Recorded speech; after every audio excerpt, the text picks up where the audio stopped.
Welcome to Sunshine Cathedral's Queer God Squad. It's Monday, November 18th, 2024. I am Bishop Darrell Watkins, the senior minister here at Sunshine Cathedral. With me today is Sunshine Cathedral's executive minister. He's also my husband, Bishop Robert Griffin. Sunshine Cathedral's Minister of Connections, the Reverend Dr. Ann Atwell, and Reverend Kevin Tisdall, the Sunshine Cathedral Minister of Education. Visit sunshinecathedral.org to learn more about our progressive faith community and how you can be part of it, no matter where you live in the world. And if you live in South Florida, be sure to check out the Sunshine Cathedral Center for the Performing Arts, offering entertainment for the LGBTQ+ community to benefit the LGBTQ+ community. If you enjoyed the Queer God Squad, please share this or other episodes with your friends, family, and social media communities. At Sunshine Cathedral, we want you to know that you are God's miracle, not God's mistake. This is the Sunshine Cathedral perspective. Liberal pastors say MAGA Christianity is a corruption of the faith. Jesus defied an empire and championed the poor, a legacy that some Christians are trying to reclaim. Progressive clergy can often be found on picket lines calling for fair wages for workers, or defending a woman's right to choose, or working with organizations that protect immigrants or LGBTQ folks. Or they might be seen leading public vigils to end gun violence or opposing war. Progressive religious leaders quote the Golden Rule, Jesus' commandment to love, and Jesus saying that what we do for the least in society, we're doing for Jesus himself. They often remind us that Jesus was the child of a teen mom who was pregnant but not by her betrothed husband, that according to legend, he was born homeless and was a child refugee, and almost incontrovertibly was executed as a criminal without full due process. In his name, progressives will argue, we must show compassion to the hurting, work for justice, and as Jesus did, call those to account who profit off the misery of others.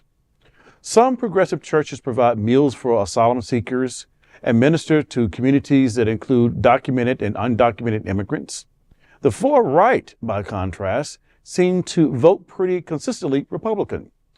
Even MAGA Republicans have managed to persuade their congregants that to do so is almost a religious duty.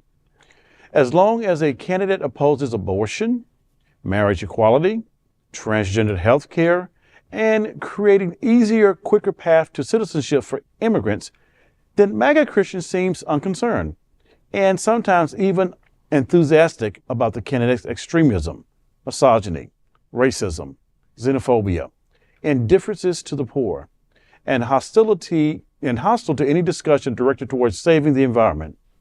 In America, there seems to be two Christianities, one progressive and this worldly, the other far right, offering the promise of an afterlife paradise. Which form, if either, do you find most meaningful? And if this stark division reminds you, well, will Christianity survive at all? Good Lord. All right. Yeah, there's a lot. You know, I remember when I was first of all, heard the word Christianities. Because I grew up only thinking that was one form of Christianity. And it was the way that I was born, the way that I was raised, and anyone else's form of Christianity was like beneath us, below us, and basically they were going to hell, is how that all panned out. But growing older, traveling around the world, you see different things, and as we are seeing it today between these different paths of Christianities, there's more than one Christian, as we have learned quickly in this world, more so than ever before. But when it comes down to defining the different flavors of Christianity and how we look at being progressive, or being liberal, or being even, I'm going to throw queer into that mix as well, it all gives us a different lens by which we must look at the work we're called to do. To do as Jesus called us to love, to help the other, to feed those who are hungry, to be there for those who are documented and undocumented, and really to stand in the face of those who are opposed to anything else against that. Yes. You know, because if they're only opposed to things that only benefit themselves, such as let's not care about the environment, let's not care about the homeless, let's not care about the insured, let's not care about women's rights, what kind of Christianity is that? Certainly there's not one I would like to adhere to. and certainly is not one that I want to see imposed on anyone living in our society today, much less the world around us. So I think for me, the question is, I'm pretty sure where I fall on my version of Christianity, my version of what it means to be liberal, my version of what it means to be inclusive, and certainly not the other. Bullies are usually afraid. They're afraid of something. They go home, maybe daddy slaps them around, and so they have to go out and be tough in the world and mean to other people because that's how they can feel a little bit better about themselves. Or maybe they just feel like they're on their own. They're alone in the world, so they have to be tough and beat up on people and be mean to people so that no one will threaten them, so that whatever little they have to survive will be safe with them or whatever. Bullies, they seem tough, but they're scared of something. Right-wing Christianity bullies people. It offers a threat, a promise that's also a threat. A promise that if you join our ranks and believe what we do and only what we do, well then when you die, you get squat now. But when you die, oh my gosh, that's going to be sweet. Oh, it's going to be sweet. Trust. I can't show it to you. I can't prove it to you, but trust. So it's going to be sweet. And if you don't, P.S., if you're against us in any way or do anything that we don't approve of, well, then it's going to be miserable. And I mean super miserable. And I don't mean for a while until you learn your lesson. It's going to be miserable forever. Who wants any of that? Who thought that was, who said, oh, have we got a deal for you? And yet, but they bully people into it. I'm more afraid of the threat than I'm even hopeful of the promise. I just mostly want to avoid that. And so for that reason, people give up on their gay kids. They give up on their trans kids. They're even mean to their trans kids. They give up on their kids who marry outside the faith. They give up on kids who convert to other things. And by kids, I mean their kids. They may be 30, but I'm just saying. But so there's all this division and cruelty because of religion, because of that. So right-wing religion is cruel, but why are you cruel? Because you're afraid. And what are you afraid of? Well, either you're afraid if I don't do this, I'll go to the bad place. So I better be mean to everybody for the right reasons. So then I don't go to the bad place. Or even more base than that, because it's so tied to white nationalism that as long as I'm part of this, I benefit from that. If I were to challenge any of this, I would be challenging white supremacy, which means I would be disturbing the underpinnings of my own privilege. No matter how bad I've got it, I have it better than someone simply because I am white. I once saw in the 90s, I don't know why everything goes back to the 90s for me. That's where everything happened. Everything happened in the 90s. That went back I was getting gas in Dallas at just a pump. And my gas pump come right on, and the car next to me was an African-American woman. And she had to go through some rigmarole to get her pump on. I think she had to prepay. But hers did not just come right on. And I think that was the first, I was in my 20s. I think it was the first time I noticed, like, oh my God, that's what they're talking about. That's what, when they're saying, that's what they mean. And so, so if it's only your pump comes on because you have some benefits. And I remember Chris Rock once saying, there's not a white, he was doing a show, and he said, there's not a white person in this room that would trade places with me, and I'm rich. And that was nobody, and that's true. That's true. So if I benefit from this Jesus who loves America, from this Jesus who loves white people, from this Jesus who loves Victorian English values, as long as that's my Jesus, then that supports a system that supports European religion that we've inherited and European values and European commerce. So if I got any other kind of Jesus if I really followed the Asian, the Northern African, Asian, Mediterranean Jesus, this brown person, born homeless, executed for sedition, whose disciples were fishers, commercial fishermen, who may not could have even be able to read.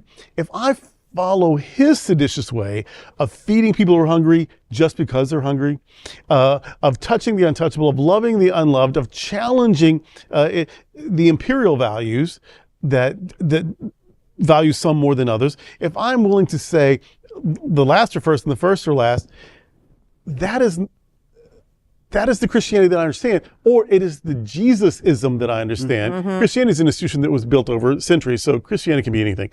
But the Jesus way was the way of justice, the way of kindness, the way of sharing, the way of confronting cruelty and injustice.